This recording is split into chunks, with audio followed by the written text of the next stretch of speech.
Et si on vous disait que les États qui recrutaient officiellement des pirates, ce n'est pas une fiction. Les célèbres lettres de marque existaient bel et bien, des documents légaux qui autorisaient les corsaires à attaquer les navires ennemis.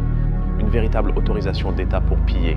En gros, les corsaires n'étaient des pirates avec un permis de voler. Cela fonctionnait comme une forme précoce de guerre privatisée. L'État déléguait carrément ses conflits à des particuliers. La promesse de richesse pillée motivait les capitaines et leurs équipages. Un business juteux, quoi. La guerre se confondait allègrement avec le commerce.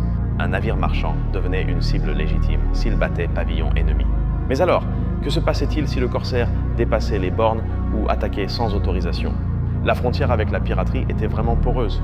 Un corsaire pouvait basculer dans la piraterie du jour au lendemain sans que personne ne s'en aperçoive vraiment. L'éthique et la légalité naviguaient en zone grise, où l'appât du gain l'emportait bien souvent sur les règles. Les États les fermèrent souvent les yeux sur les excès, tant que les bénéfices continuaient à remplir leurs caisses. Cette pratique a eu un impact colossal sur le commerce maritime mondial et sur les relations internationales. Les lettres de marque ont disparu, c'est vrai, mais l'idée de la guerre privatisée, elle, est toujours d'actualité. Aujourd'hui, des sociétés militaires privées opèrent dans des zones de conflit, avec des frontières parfois tout aussi floues. L'histoire nous enseigne que la délégation de la force s'accompagne toujours de risques et de dilemmes éthiques. Qui tire réellement profit de la guerre quand elle devient un business juteux pour une poignée d'individus? Il ne s'agit pas seulement de trésors, mais aussi de vies humaines et de la souveraineté des nations. L'histoire des lettres de marque est un véritable miroir de la façon dont le pouvoir et la cupidité façonnent les conflits humains.